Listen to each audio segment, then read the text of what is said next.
ये जो खकनार बेल्ट है ये 5वीं अनुसूचित क्षेत्र है।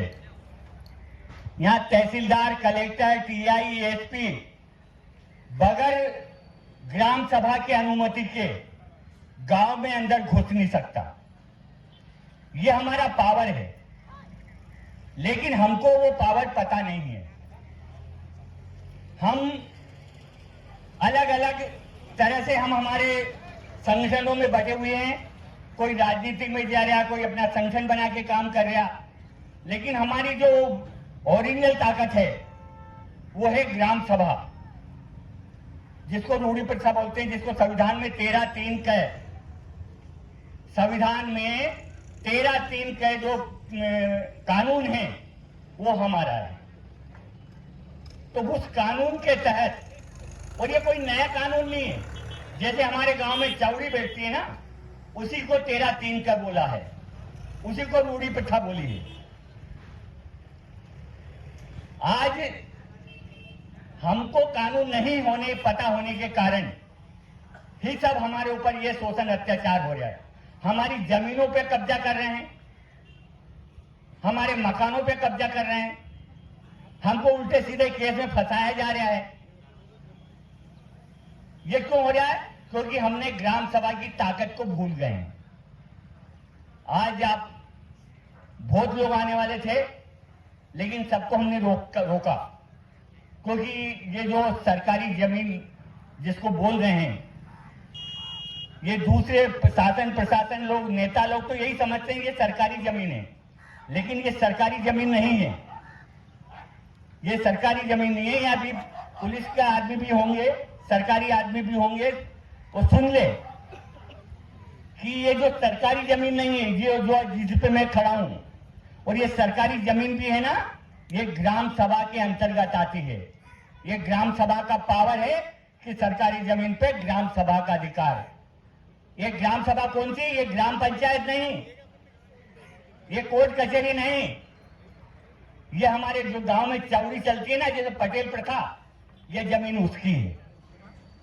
और ये मैं नहीं बोल रहा हूं, ये सुप्रीम कोर्ट का जजमेंट बोल रहा है, पंजाब वर्सेस जयपाल, 8 जनवरी 2011 का। तो इस चीज को हमको समझना पड़ेगा। और जब सुप्रीम कोर्ट बोलता है ना, तो देश की सबसे बड़ी अदालत है। यदि उसका कोई कहना नहीं मानता ना, तो चाहे कलेक्टर हो ना, वो भी देशद्रोह की गिनती में आता है। तो ये जमीन हमारी थी। इस गांव में भी हमारी सब जमीन है। अभी सुनने में आया है कि एक जमीन है इस गांव में, अभी 2 दिन पहले तक अतिक्रमण था उस पे। वो जमीन आदिवासी के लिए नाम पे आवंटित हो चुकी है, लेकिन यहां के लोगों ने मिलके उस जमीन को मंदिर के नाम पे कर दी है। तो उनसे सुन लो, जमीन आदिवासी की है, और आदिवासी पे हाथ लगाने से पहले हर आदमी सोच ले, चाहे वो कलेक्टर हो, चाहे एसपी हो, चाहे कोई भी हो। न लोकसभा न विधानसभा, सबसे बड़ी ग्राम सभा। जो ग्राम सभा का फैसला है उसको कलेक्टर को भी मानना पड़ेगा। कलेक्टर कोई हमारा माई बाप नहीं है। कलेक्टर का मतलब होता है उगाई करने वाला, वसूली करने वाला। कोई हमारा माई बाप नहीं है वो कलेक्टर। इसलिए हमको कलेक्टर से डरना भी नहीं है, लेकिन हमको कभी गैर संवैधानिक काम भी नहीं करना है। क्योंकि अभी तक क्या हो रहा था कि हमको चाहे झूठे मामले चाहे जो पता देता था, और इसके कारण हम हैं, हम राजनीति की ओर भग रहे हैं, हम संगठनवाद की ओर भग रहे हैं। अरे आपको काम करना तो समाज में काम करो ना, ग्राम सभा के तहत काम करो ना। ग्राम सभा के साथ में काम क्यों नहीं करते? ग्राम सभा में वो ताकत है। कलेक्टर, तहसीलदार या कोई तुलम खा भी होगा ना, गांव में आने से पहले गांव पटेल से पूछेगा कि मैं 1 घंटे के लिए, 4 घंटे के लिए गांव में आना चाहता हूं, क्या आ जाऊं? लेकिन हम जो झूठी है, हमारे समाज का एक आध आदमी राजनीति में रहता है, उसके पीछे हम सब भाग लेते हैं। फायदा वो एक का होता है, वो पूरे समाज को ले डूबता है। इसलिए हमको राजनीति के चक्कर में नहीं भागना है, हमको समाज के चक्कर में भागना है। अरे राजनीति तो क्या, राजनीति में जाओगे तो एक आदमी 4 आदमी का भला होगा, लेकिन यदि ग्राम सभा में आ जाओगे ना, पूरे गांव का, पूरे क्षेत्र का भला हो जाएगा। इसलिए राजनीतिक चक्कर छोड़ो, नेता आए, नेता को भगाओ, चाहे बीजेपी हो चाहे कांग्रेस हो। आपने देखा है नेताओं का किसका भला हुआ है? उसका और उसका परिवार का। कभी समाज का भला करा क्या किसी नेता ने? नहीं करेगा वो तुमको लालीपाप देगा बस। इसलिए राजनीतिक के चक्कर छोड़ो, ग्राम सभा का काम करो, ग्राम सभा के कानून कायदे मानो, तुम्हारा कोई बाल भी बाका नहीं कर सकता।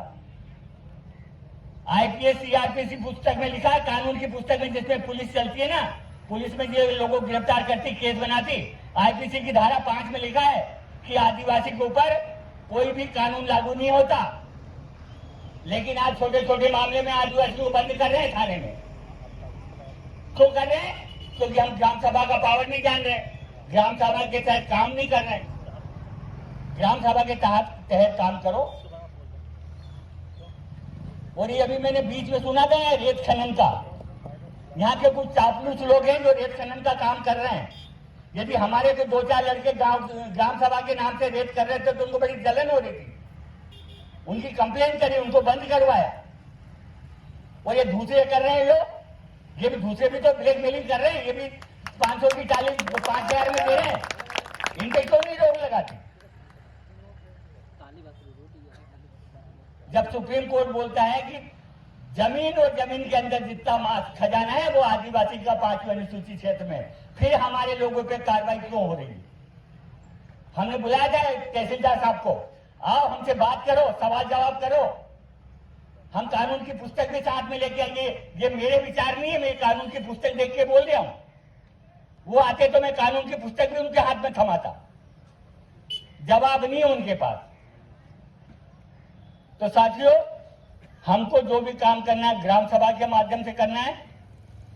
ये कसम खा लो, यदि ग्राम सभा के काम नाम से काम करोगे, ग्राम सभा के अंदर काम करोगे, तुम्हारा कोई बाल बाका नहीं कर सकता। ये कलेक्टर, एसपी वगैरह ये सब फिर सही सीधे सच्चे चलेंगे। और यदि तुम ग्राम सभा से बाहर गए तो फिर ये इनके ऊपर हम संघ में आ जाएंगे, यूनियन में आ जाएंगे।